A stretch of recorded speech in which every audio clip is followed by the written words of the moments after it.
আসসালামু আলাইকুম বন্ধুরা, আজকে চলে আসলাম সেই ঝিনাইদহ জেলার মল্লিকপুরের 16 বিঘা নিয়ে যে বট গাছ, 300 বছর আগের পুরাতন বট গাছ। এখানে প্রতিদিন শত শত মানুষ দেখতে আসেন। আজকে আমিও চলে আসলাম দেখতে, এবং আপনাদেরও দেখার জন্য সুব্যবস্থা করে দিচ্ছি, যাতে আপনারা ইউটিউব, ফেসবুক, টিকটকে আপনারা আমার এই ভিডিওগুলো দেখতে পারেন। সর্বপ্রথম গেট থেকে ঢুকেই আমরা সর্বপ্রথম সাইনবোর্ডটা ফলো করব, যেখানে কি আছে।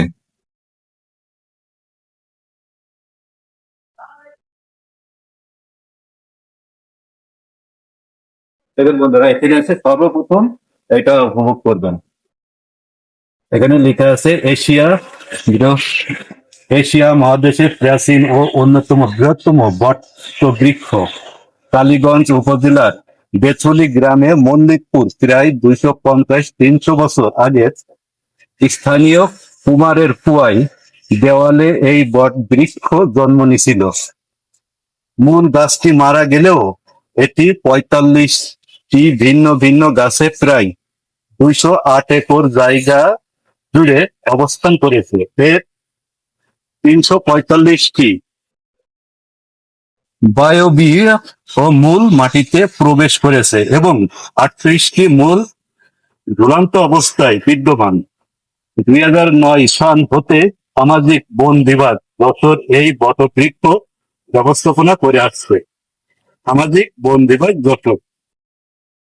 আমি আসছিলাম অনেক দূর থেকে, আমি থাকি ঢাকায়, এখানে এক আত্মীয় বলে আসছি নাগরপুর। ওদিন তো এখানে করতে একটা দূর থেকে যারা আসে, এখানে কি থাকার কোনো ব্যবস্থা আছে?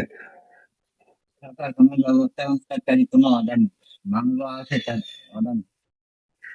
মানে অনেক সময় দেখা যাচ্ছে এই জায়গার জায়গা নাম শুনে অনেক দূর থেকে আসছে, আশপাশে তো থাকার ব্যবস্থা নেই। আশপাশে কি থাকার কোনো ব্যবস্থা আছে? তাও নেই। তাও নাই। বিল্ডিং বিল্ডিংটা খুব পরিণাম তাহলে ওই যে ওইখানে যে বিল্ডিংটা দেখলাম, ওইটা বাংলো। আপনার বাংলা? মনে করেন যে অনেক সময় এই এই জায়গার খবর তো সারা বিশ্বের মানুষ জানে, কিন্তু তারাই তো দেখতে আসে, তারা একটু আইছে। হ্যাঁ, পরিস্থিতি তৈরি হবে না।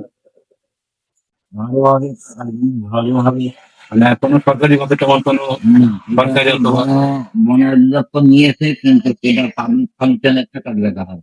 এখনো বন অধিদপ্তরের ভিতরে যদি তারা কোনো থাকার জায়গার ব্যবস্থা করেন, তাদের অফিস থাকে। বন্ধুরা, এতক্ষণ আমি কথা বলছিলাম যে বিষয় নিয়ে, যে দূর থেকে যদি কোনো পর্যটক আসেন এখানে দেখতে, অনেক সময় এইটা যদি রাইট হয়ে যায়, তাহলে এখানে কোনো থাকার ব্যবস্থা আছে কিনা।